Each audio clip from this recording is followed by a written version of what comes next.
ಎಲ್ಲರಿಗೂ ನಮಸ್ಕಾರ. ವರಮಹಾಲಕ್ಷ್ಮಿ ಹಬ್ಬದ ಹಾರ್ದಿಕ ಶುಭಾಶಯಗಳು ಇನ್ ಅಡ್ವಾನ್ಸ್. ಈ ವರ್ಷ 2 ದಿನ ವರಮಹಾಲಕ್ಷ್ಮಿ ಹಬ್ಬ ಬಂದಿದೆಯಾ? ಆಗಸ್ಟ್ 1ನೇ ತಾರೀಕು ಮತ್ತು ಆಗಸ್ಟ್ 8ನೇ ತಾರೀಕು. ಹೌದು, ಈ ವರ್ಷ 2 ದಿನದ ವರಮಹಾಲಕ್ಷ್ಮಿ ಹಬ್ಬದ ಉಲ್ಲೇಖವನ್ನ ಕ್ಯಾಲೆಂಡರ್ ಮತ್ತು ಪಂಚಾಂಗಗಳಲ್ಲಿ ಮಾಡಿದ್ದಾರೆ. ಯಾವುದು ಸರಿ ಅಂತ ಕೇಳಿದ್ರೆ 1ನೇ ತಾರೀಕು ಮಾಡುವುದು ಸರಿಯಾ, 8ನೇ ತಾರೀಕು ಮಾಡುವುದು ಸರಿಯಾ ಅಂತ ಕೇಳಿದ್ರೆ 8ನೇ ತಾರೀಕು ಹಬ್ಬವನ್ನು ಆಚರಣೆ ಮಾಡುವುದೇ ಸರಿಯಾದಂತಹ ತೀರ್ಮಾನ. ಯಾಕೆಂದರೆ ಪುರಾಣ ಇತಿಹಾಸಗಳಲ್ಲಿ ಹುಣ್ಣಿಮೆಗೆ ಮೊದಲು ಬರುವಂತಹ ಶುಕ್ರವಾರ ಅಥವಾ ಶ್ರಾವಣ ಮಾಸದ 3ನೇ ಶುಕ್ರವಾರ ವರಮಹಾಲಕ್ಷ್ಮಿ ವ್ರತವನ್ನು ಆಚರಣೆ ಮಾಡಬೇಕು ಅಂತ ಹೇಳಿದ್ದಾರೆ. ಈ ವರ್ಷ ನಮಗೆ ಬಂದಿರತಕ್ಕಂತಹ ದ್ವಂದ್ವ ಏನು ಅಂತ ಕೇಳಿದರೆ, ಮಧ್ಯಾಹ್ನ 2:30 ನಂತರದಲ್ಲಿ ಹುಣ್ಣಿಮೆ ಬಂದ್ಬಿಡತ್ತೆ. ಹಾಗಾಗಿ ಸಾಯಂಕಾಲ ನಾವು ಲಕ್ಷ್ಮೀ ಪೂಜೆಯನ್ನ, ಲಕ್ಷ್ಮಿಗೆ ಆರತಿಯನ್ನ ಅಥವಾ ಲಕ್ಷ್ಮೀ ಸಹಸ್ರನಾಮ ಕುಂಕುಮಾರ್ಚನೆಯನ್ನು ಮಾಡೋದಕ್ಕೆ ಕಷ್ಟವಾಗತ್ತೆ. ಹುಣ್ಣಿಮೆ ಬಂದ್ಮೇಲೆ ಮಾಡೋದಿಕ್ಕೆ ಆಗೋದಿಲ್ಲ, ಅದು ದುರ್ಗಾ ರೂಪವನ್ನು ಪಡೆದುಕೊಂಡು ಬಿಡತ್ತೆ ಅನ್ನುವಂತಹ ಯೋಚನೆ ಎಲ್ಲರಲ್ಲಿ ಬಂದಿರುತ್ತೆ.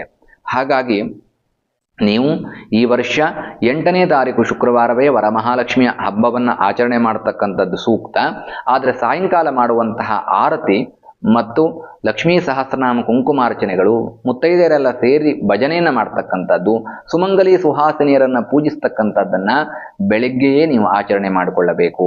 ಬೆಳಗ್ಗೆ ಪ್ರಾತಃ ಕಾಲದಲ್ಲಿ ಬೇಗ ವರಮಹಾಲಕ್ಷ್ಮಿ ಹಬ್ಬದ ಪೂಜೆಯನ್ನು ಮುಗಿಸಿ ನಂತರದಲ್ಲಿ 10:30 ರಾಹುಕಾಲಕ್ಕೆ ಮುಂಚಿತವಾಗಿ ಸುಮಂಗಲಿ ಸುಹಾಸಿನಿಯರ ಪೂಜೆ ಮಾಡ್ಕೋಬೇಕು. ಅಥವಾ 12 ಗಂಟೆ ರಾಹುಕಾಲ ಕಳೆದ ಮೇಲೆ ಮಧ್ಯಾಹ್ನ 2:30 ಒಳಗಡೆಗೆ ನೀವು ಆರತಿ ಮತ್ತು ಸಹಸ್ರನಾಮಾರ್ಚನೆ, ಕುಂಕುಮಾರ್ಚನೆ ಈ ರೀತಿಯಾದಂತಹ ಪೂಜೆಗಳನ್ನು ಮಾಡಿಕೊಂಡ್ರೆ ವರಮಹಾಲಕ್ಷ್ಮಿ ಹಬ್ಬದ ಸಂಪೂರ್ಣವಾಗಿರ್ತಕ್ಕಂತಹ ಶುಭ ಫಲ ನಿಮ್ಮದಾಗತ್ತೆ.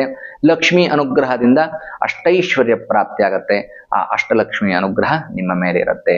1ನೇ ತಾರೀಕು ಹಬ್ಬವನ್ನು ಮಾಡಿದರೆ 3ನೇ ಶುಕ್ರವಾರವೂ ಆಗೋದಿಲ್ಲ ಮತ್ತು ಹುಣ್ಣಿಮೆಗೆ ಮೊದಲು ಬರುವಂತಹ ಶುಕ್ರವಾರವೂ ಆಗೋದಿಲ್ಲ. ಹಾಗಾಗಿ ದಿನಾಂಕ 8 ಆಗಸ್ಟ್ 2025 ಶುಕ್ರವಾರದ ದಿನ ಪ್ರಾತಃ ಕಾಲದಲ್ಲಿ ಬ್ರಾಹ್ಮಿ ಮುಹೂರ್ತದಲ್ಲಿ ಬೆಳಿಗ್ಗೆ ಸುಮಾರು 8:30 ಒಳಗೆ ನೀವು ವರಮಹಾಲಕ್ಷ್ಮಿ ವ್ರತಕಥೆಯನ್ನ ಅಥವಾ ವರಮಹಾಲಕ್ಷ್ಮಿ ಪೂಜೆಯನ್ನು ಮಾಡತಕ್ಕಂಥದ್ದು ಸರ್ವಶ್ರೇಷ್ಠ. ಲೋಕಕ್ಕೆಲ್ಲ ಒಳಿತಾಗಲಿ, ಶುಭವಾಗಲಿ, ಶುಭಂ ಭೂಯಾತ್. ಲೋಕಾಹ ಸಮಸ್ತ ಸುಖಿನೋ ಭವಂತು, ಸಮಸ್ತ ಸನ್ಮಂಗಲಾನಿ ಭವಂತು.